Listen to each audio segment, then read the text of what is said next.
丁薛祥同志。 Comrade 丁薛祥. 네, 지금 보시는 화면은요.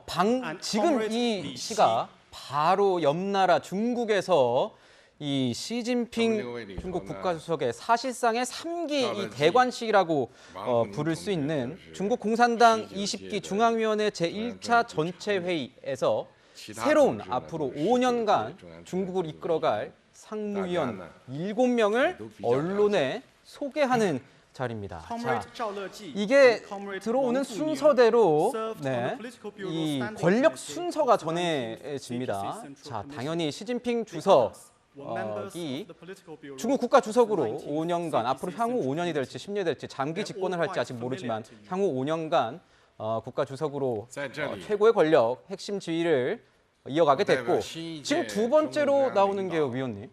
리창, 그러니까 두 번째가 총리를 맡게 되는데 원래는 리커창 총리, 그러니까 시진핑 주석과는 약간 결이 다른 견제할 수 있는 이런 인물이었는데 이 리창이라고 시자주인, 그러니까 시진핑 주석의 측근 그룹 중에 한 명이 맡게 됐습니다. 이건 결국은 시진핑 국가주석이 정말 무소불위의 권력을 가지게 됐다. 이렇게 저희가 해석할 수 있는 겁니까? 어떻게 보십니까? 그렇게 볼 수 있겠죠. 리창은 지금 상하이 당석인데 사실은 최근에 그 코로나 사태와 관련해서 상하이가 시에서 대응을 잘 못했다 해가지고 여러 비판이 있어서 굉장히 말이 많았죠. 총리까지 될 수 있을까 의구심도 있었는데 뭐 시진핑의 권력이 워낙 강하다 보니까 2인자를 앉혔고 사실은 뭐 2인자라고 말은 하지만 누가 총리가 됐어도 이전의 총리 같은 역할은 하지 못하고 사실상 그 시진핑의 권력에 그 복종하는 하나의 뭐 관리가 될 수밖에 없다 이렇게 보는 거고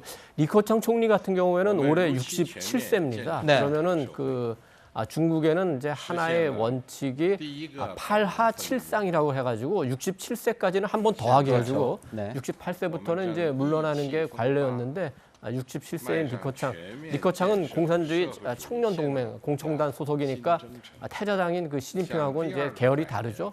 물러나게 하고 상무위원 7명 중에 4명을 바꿨으니까 완전한 그 물갈이를 했고 완전하게 시진핑 1인 독재 체제로 간다 이렇게 보면 될 것 같습니다. 아하, 그렇군요. 네, 시진핑 이제 주석의 핵심 지위와 사상도 당헌에 못 박았는데요, 소장님. 이게 사실상 어떻게 보면은 종신 집권까지도 가능한 그런 제도적 장치 아닌가요? 그렇죠. 이제 3기 집권이라고 하지만 종신 집권의 성격이 굉장히 강합니다. 그래서 이런 부분들이 항상 권력을 확대하는 장면에서는 외부적으로 굉장히 공격적이 돼요.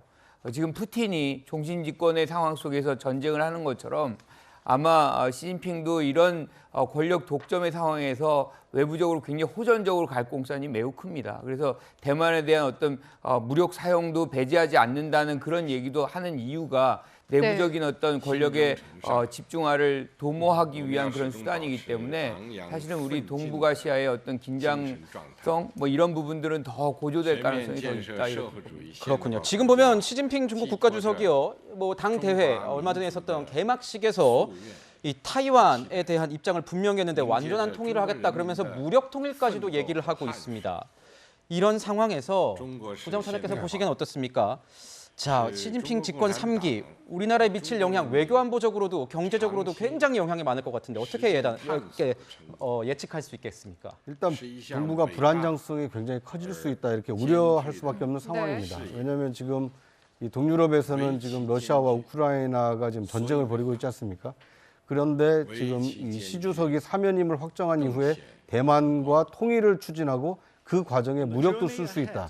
그러니까 대만이라고 하는 것은 이 중국은 오래전부터 이제 하나의 중국이라는 원칙을 밝혀왔습니다만 무력을 통해서 통일하겠다라는 얘기는 이번에 지금 처음 나온 것이기 때문에 아마 이 시 주석이 사면임이 되는 거에 대해서 그 중국 내부에서는 좀 반발이 있을 수 있거든요.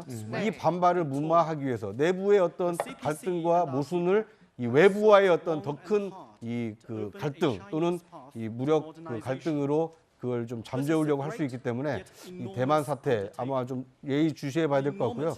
중국이 저렇게 움직이면 또 북한도 같이 따라 움직일 가능성이 크기 때문에 우리로서는 이 북핵과 미사일 위기로부터 어떻게 우리의 안보를 튼튼히 할 것인지 상당히 좀 기로에 서 있다 이렇게 볼 수 있을 것 같습니다. 그렇군요. 지금 보면 중국은요, 투쟁 정신을 굉장히 강조할 것으로 보입니다. 잠잠했던 사드 문제도 앞으로 거론할 가능성이 높아졌고요. 특히 반도체 문제에서도 미중 갈등 굉장히 격화되고 있는데 이 우리나라 한반도가 굉장히 민감한 지역이 될 수 있다, 이런 예측들이 나오고 있습니다. 앞으로 좀 지켜봐야 될 것 같습니다. 네, 저희가 마지막으로 시진핑 사면인과 이제 국제 정세, 주변국에 미칠 영향까지 분석을 좀 해봤고요. 네 분 말씀은 여기서 마무리하도록 하겠습니다. 감사합니다.